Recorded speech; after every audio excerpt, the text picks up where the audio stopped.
इस वीडियो में हम कुछ कैलकुलस बेस्ड प्रॉब्लम्स करने वाले हैं। तो आइए उसके पहले कैलकुलस का एक थोड़ा सा रिवीजन कर लेते हैं। तो मान लीजिए आप एक पार्टिकल को देख रहे हैं और वो जो पार्टिकल है ना, वो अपनी पोजीशन बदल रहा है टाइम के हिसाब से। तो आपने क्या किया, आपने उसका पोजीशन का फंक्शन लिख लिया। तो फंक्शन आपने लिखा है s as a function of time. अब इस फंक्शन में अगर आप t की वैल्यू डालते हैं तो आपको उस पार्टिकल का उस टाइम पे उस t पे पोजीशन पता चल जाता है।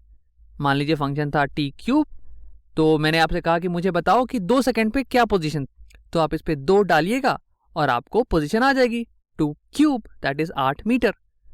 तो अब हम क्या करने वाले हैं, अब हम इसको एक बार डिफरेंशिएट करेंगे टाइम के रिस्पेक्ट में, d बाई dt। तो हमारे पास क्या आएगा, हमारे पास आएगा d of function s with respect to time. अब इसे हम और क्या बोलते हैं, this is rate of change of position with respect to time, instantaneous rate of change of position with respect to time. और इसे हम वेलोसिटी भी बोलते हैं। और ये खुद एक टाइम का फंक्शन होगा। कैसे, अगर आप टी क्यूब को डिफरेंशिएट करते हैं तो क्या आएगा 3t स्क्वायर, जो कि खुद एक टाइम का फंक्शन है, टाइम के हिसाब से बदल रहा है। अब मान लीजिए कि हम वेलोसिटी को ही डिफरेंशिएट करने वाले हैं। तो चलिए वेलोसिटी को डिफरेंशिएट करते हैं टाइम के रिस्पेक्ट में, d बाई dt। तो बताइए क्या आएगा हमारे पास, तो हमारे पास यहां पे आ जाएगा d of v with respect to dt, और ये बराबर होगा एक्सेलरेशन के। यह है instantaneous rate of change of velocity with respect to time, और इसे हम एक्सेलरेशन भी बोलते हैं।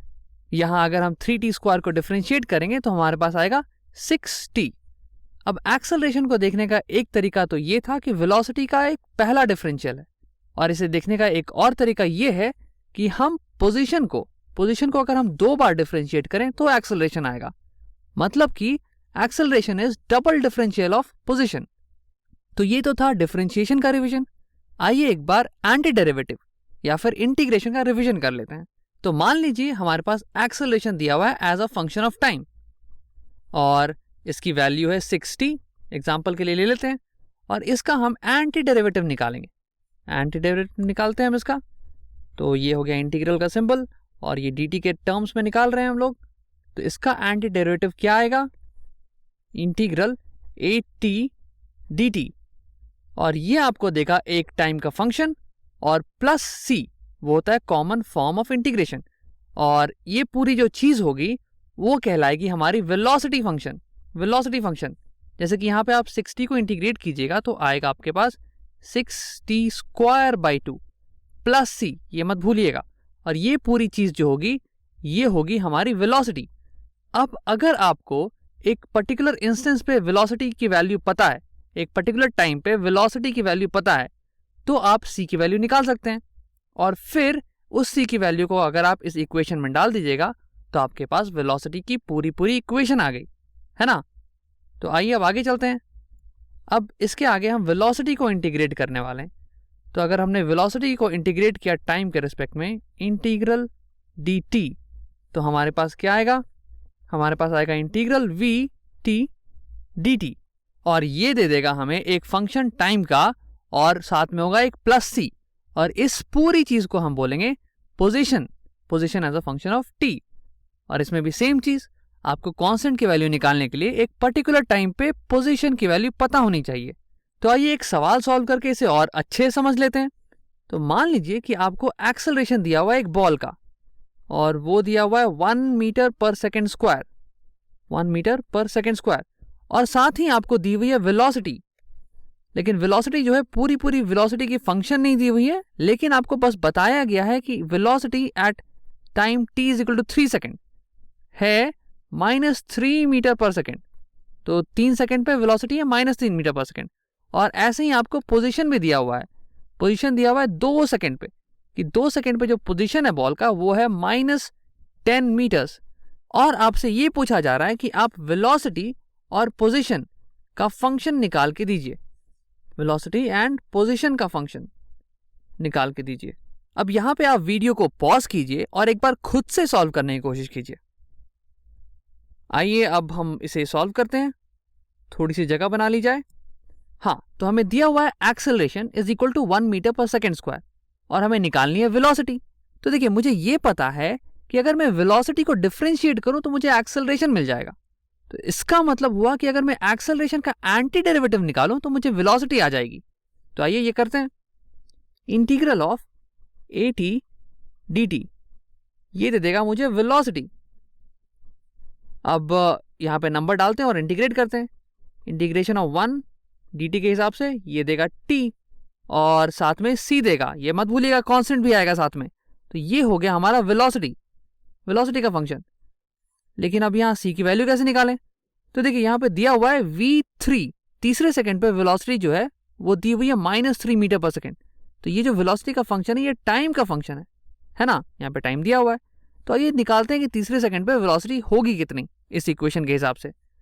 तो velocity at 3 second is equal to, यहाँ पे t के बदले हम लोग डालेंगे 3 प्लस c, और ये चीज दी हुई है बराबर -3 के। तो यहाँ पे लिखते हैं -3 और दोनों साइड से हम क्या करते हैं -3 कर देते हैं, सबट्रैक्ट कर लेते हैं 3 को, ताकि यहाँ पे हमारे पास c की वैल्यू आ जाए। तो दोनों तरफ अगर -3 करेंगे तो हमारे पास आएगा c is equal to -6। c की वैल्यू आ गई -6। तो आइए c की वैल्यू को हम यहाँ इक्वेशन में डालते हैं और देखते हैं वेलोसिटी कितनी आती है। तो ऐसे आ रहा है हमारे पास vt is equal to t -6, और ये है हमारे पास वेलोसिटी की इक्वेशन, फाइनल इक्वेशन। अब एक बार इसको हम लोग चेक कर लेते हैं कि ये सही है या नहीं है। तो देखिए अगर मैं यहाँ पे t की वैल्यू 3 डालूंगा तो मेरे पास आएगा वेलोसिटी की वैल्यू 3 - 6 जो कि है -3, जो कि हमारे पास दिया हुआ है। तो ये तो चलो सही है। अब अगर मैं इसे डिफरेंशिएट करूं वेलोसिटी को तो मुझे क्या मिलना चाहिए? वेलोसिटी का डिफरेंशिएशन होता है एक्सेलरेशन। तो इसे डिफरेंशिएट करने पे मुझे मिलना चाहिए एक्सेलरेशन। तो आइए इसे डिफरेंशिएट करते हैं। तो अगर इसे डिफरेंशिएट करेंगे तो क्या आएगा? t का डिफरेंशिएशन हुआ 1 और -6 तो कांस्टेंट है तो उसका डिफरेंशिएशन हो गया 0। तो हमारे पास आएगा एक्सेलरेशन इज 1, जो कि यहाँ पे दिया हुआ है। तो मतलब कि हमारी जो इक्वेशन आई वो बिल्कुल ही सही है। तो अब आइए आगे सॉल्व करते हैं। आगे हमसे पूछा जा रहा है पोजीशन टाइम के रिस्पेक्ट में। तो देखिए मुझे ये पता है कि अगर मैं पोजीशन को डिफरेंशिएट करूं तो मुझे आएगी वेलोसिटी, क्योंकि rate of change of position is velocity. तो इसका मतलब कि अगर मैं वेलोसिटी का एंटी डेरिवेटिव लूं तो मुझे आना चाहिए पोजीशन। तो हमारे पास वेलोसिटी की फंक्शन तो दी हुई है, हमने अभी भी निकाल ली। तो आइए इसका एंटी डेरिवेटिव लेते हैं और देखते हैं कि पोजीशन आता है या नहीं। तो आइए थोड़ी सी जगह बना लेते हैं। तो अब हम वेलोसिटी को इंटीग्रेट करने वाले हैं और हमें इससे मिलेगा पोजीशन। तो आइए लिख लेते हैं integral of vt dt should give us position. तो वेलोसिटी की वैल्यू क्या है? वेलोसिटी का फंक्शन क्या है? t -6 dt, और इसका इंटीग्रेशन क्या देगा हमें? t² हो जाएगा इंटीग्रेशन t का, और -6 का हो जाएगा -6t, और एक कांस्टेंट, इसे मत भूलिएगा कांस्टेंट को। तो ये है हमारा position as a function of time. अब इस कांस्टेंट की वैल्यू निकालनी है हमें।